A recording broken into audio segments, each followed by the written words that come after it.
and welcome to my next Psychology of Resilience video, this one entitled Don't Sit on the Mat, the meaning of which will become clear.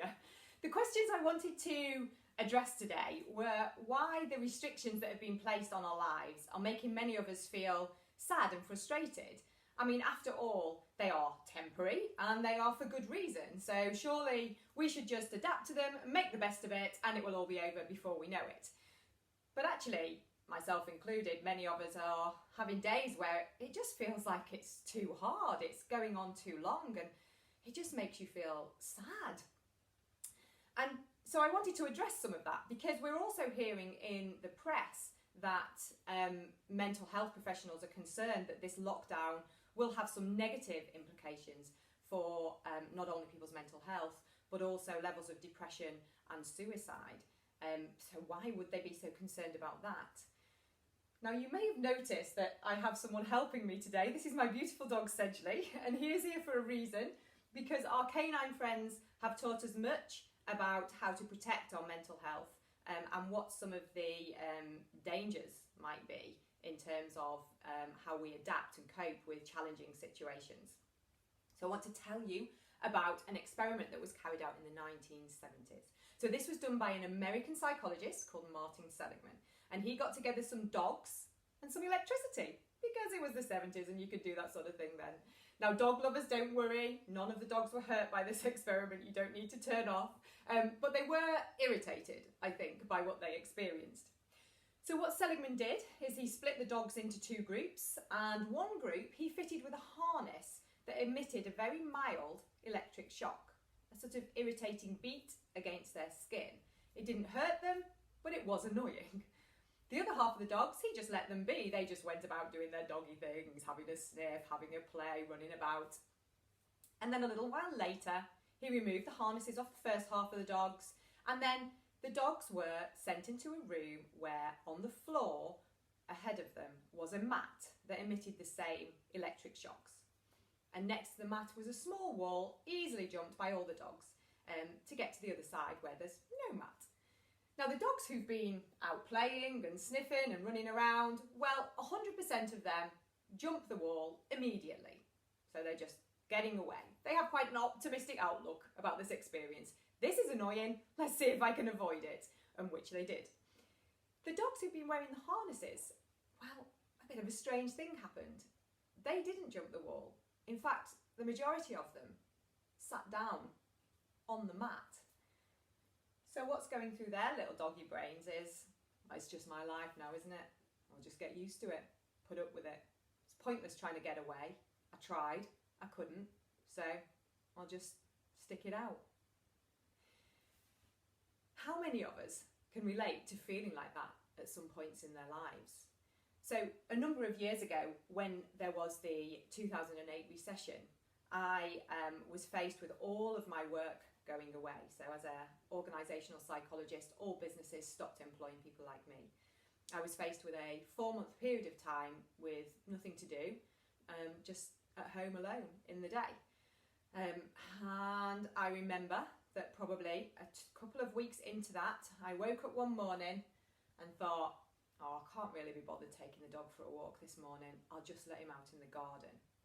And I knew that that was a dangerous thought process, because what Seligman had discovered was something called learned helplessness. When we have no sense of control over the changes that have happened to us, when we start to feel like there's nothing we can do to avoid it or turn back time or make it any better, we start to just accommodate and think, well, what's the point? What's the point in getting out of bed and walking the dog? What's the point in going and getting some exercise? What's the point in ringing friends and family? I might as well just stay here and watch the telly or stare at the walls. And the reason why this is such a worrying, spiralling thought process is that what Seligman was researching was one of the factors that contributes to depression. And so if we let ourselves just go down that line of thinking, I can't be bothered, then chances are we just become more and more down and more sad. And so we need to take control of that. And in fact, the reason why that helplessness occurs in the first place is a loss of control. So if you think about the dogs wearing the harnesses, they didn't like it. They tried to get away from it. They tried to shuffle it off, but they couldn't. They had no control over it. And the loss of that control is what made them sit on the mat. Now, what's happening to us at the moment is that the government, the country, has taken away our control. Don't go out. Don't see your families. Stay indoors as much as you can. All our control has been taken away. And chances are this might make us feel helpless, and that can be really bad for us. But what was quite fascinating also about that one experiment back in the 70s is that there were a number of dogs who had been wearing the harnesses who still jumped the wall. So what's going on with those little fellas? And this spurned a whole new field of psychology, which is actually looking at healthy psychology. What are the things that we can learn from animals and humans who are most resilient to things going wrong in their lives, to challenges set in front of them, who manage to stay optimistic? And from that, we've learned a whole number of things. And the first and most important is about control. Now, you may sometimes hear that people don't like change. Yeah, we don't adapt to it well. We don't like it. It makes us feel bad. But this is a little bit of a fallacy, isn't it? Because we are the most adaptable to change species on the planet. We are the only species that live from the coldest environments to the hottest environments, that live in rural areas and towns, that have adapted to the use of machinery and technology and now this digital world.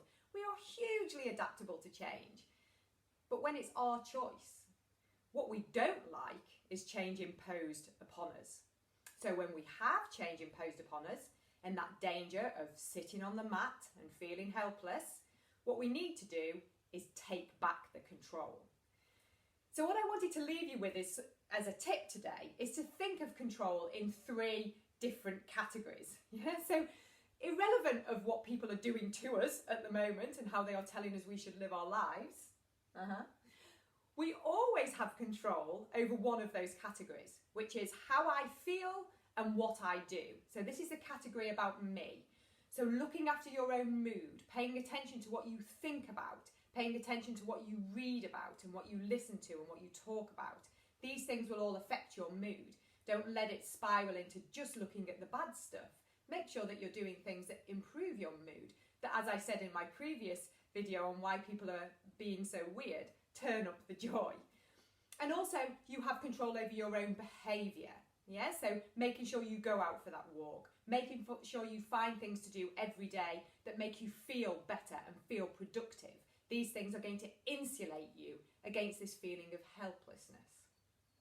One good tip that came out of all of that research was they studied people who had been asked to think of 3 things every day that they were thankful for.